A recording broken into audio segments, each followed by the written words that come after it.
की बड़ी खबर आपको बता दें, आज देहरादून पहुंच रहे हैं दिल्ली के सीएम केजरीवाल।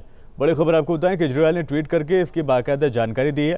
ट्वीट हम आपको दिखा रहे हैं। ट्वीट में साथ ही सीएम ने फ्री बिजली का जिक्र किया है। उत्तराखंड खुद बिजली बनाता है, लिहाजा उत्तराखंड के लोगों को महंगी बिजली क्यों दी जा रही है, इस सवाल खड़ा किया है। दिल्ली दौरे पर पहुंच रहे हैं और आपको बताते चलें कि ये पहली बार है।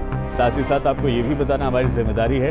उत्तराखंड के चुनाव में आम आदमी पार्टी भी इस बार उतर रही है और इस रण में अब ये मामला त्रिकोणीय होता हुआ दिखाई दे रहा है। भारतीय जनता पार्टी, कांग्रेस, ये दो मुख्य पार्टी थी यहाँ की जो आपस में भिड़ती हुई दिखाई देती थी। इन दोनों में ही हमेशा मुकाबला देखा गया है, लेकिन इस बार का चुनाव जो है, आने वाला जो विधानसभा का चुनाव है उत्तराखंड का, वो थोड़ा अलग होने वाला है। और ये ट्वीट किया है सीएम ने, क्या किया है बता दें आपको। उत्तराखंड खुद बिजली बनाता है, दूसरे राज्यों को बेचता भी है, फिर उत्तराखंड के लोगों को इतनी महंगी बिजली क्यों दी जा रही है। दिल्ली अपनी बिजली नहीं बनाता बल्कि दूसरे राज्यों से खरीदता है, फिर भी दिल्ली में बिजली फ्री दी जा रही है। क्या उत्तराखंड वासियों को फ्री बिजली नहीं मिलनी चाहिए, ये एक सवाल खड़ा किया है। आने से पहले एक चुनावी शगुफा दिल्ली के सीएम अरविंद केजरीवाल ने छोड़ा है। आगे वो लिखते हैं कि देहरादून में आखिर इतनी महंगी बिजली क्यों मिलती है। हालांकि आपको बताते चलें कि अभी उत्तराखंड में इस बात को लेकर ऐलान किया गया है कि आने वाले दिनों में बिजली को लेकर लोगों को राहत दी जाएगी, फ्री बिजली भी दी जाएगी। और दिल्ली पहुंचे मुख्यमंत्री पुष्कर धामी ने केजरीवाल के देहरादून दौरे को लेकर निशाना साधा है। सीएम धामी ने कहा है कि उनका मुद्दा चुनाव, हमारा मकसद उत्तराखंड की जनता के लिए काम करना है। उनका मुद्दा केवल चुनाव का हो सकता है, हमारा मुद्दा है उत्तराखंड की जनता के लिए जो काम, उत्तराखंड की जनता के लिए जो सबसे अच्छा काम हो सकता है हम वो करेंगे। हम केवल चुनावों को ध्यान में रखकर काम नहीं कर रहे हैं। बिजली फ्री है, बाकी चीजें फ्री करने की बातों से कहीं ना कहीं चैलेंज के तौर से देखा जाए उत्तराखंड में। अभी हमारे सामने कोई चैलेंज नहीं है, हमारे सामने एक ही चैलेंज है कि उत्तराखंड का विकास चरम पर लाएं।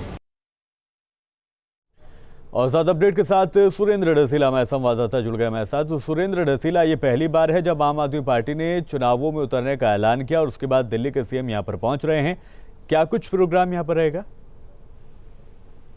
देखिए, बिल्कुल आज अरविंद केजरीवाल जो दिल्ली के सीएम हैं वो 10:30 बजे एयरपोर्ट पहुंचेंगे और वहां से काफिले के तौर पे वो देहरादून आएंगे। 12:30 बजे प्रेस कॉन्फ्रेंस करेंगे वो मीडिया के साथ एक निजी होटल में। अपनी पूरी रणनीति बताएंगे, किस तरह से आम आदमी पार्टी यहाँ पर चुनाव लड़ने की तैयारी कर रही है, क्या कुछ पिछले 1 साल में किया गया है, ये सारी बातें वो मीडिया के सामने रखेंगे।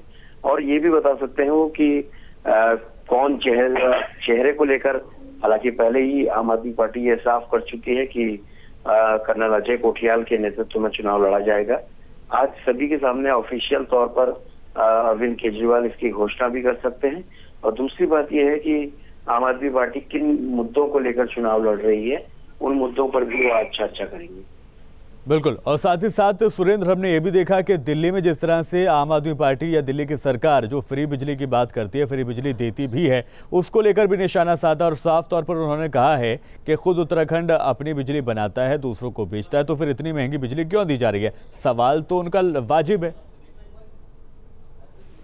देखिए, दिल्ली के सीएम भले ही राजनीति को लेकर, क्योंकि वो अब इस वैक्यूम की तलाश कर रहे हैं उत्तराखंड में, वो एक जगह चाह रहे हैं, इसलिए इस तरह के बयान दे सकते हैं। लेकिन ऐसा नहीं है कि कोई राज्य किसी चीज को अगर का प्रोडक्शन करता है तो उसकी कॉस्ट राज्य को बहुत कम पड़े, ऐसा नहीं है। उत्तराखंड में सिर्फ बिजली ही नहीं बल्कि ऑक्सीजन और पानी भी सबसे ज्यादा प्राप्त होता है ग्लेशियर से लेके जंगलों में। लेकिन जो फॉरेस्ट कानून है वो उत्तराखंड में ही सबसे ज्यादा सख्त है और लोगों को उसी से दो चार होना पड़ता है। तो ये जरूरी नहीं है कि अगर आपके राज्य में ही बिजली बन रही है तो बहुत सस्ती मिले। हाँ, ये जरूर है कि आम आदमी पार्टी एक विजन की बात कर रही है कि अगर वो सत्ता में आती है तो वो लोगों को बहुत कम दामों पर और निःशुल्क बिजली उपलब्ध कराएगी। ये उनके प्लान है। हालांकि किस तरह ये होगा ये भी अरविंद केजरीवाल बताएंगे, क्योंकि उत्तराखंड की परिस्थितियां दिल्ली से काफी अलग है। दिल्ली और उत्तराखंड की तुलना आप नहीं कर सकते हैं, ना भौगोलिक परिस्थितियों में और ना ही आर्थिकी के स्तर पर, क्योंकि उत्तराखंड में सिर्फ लिमिटेड सोर्सेज है जिनके जरिए ही आप रेवेन्यू जनरेट कर पाते हैं। ठीक है, बहुत शुक्रिया सुरेंद्र तमाम जानकारी के लिए।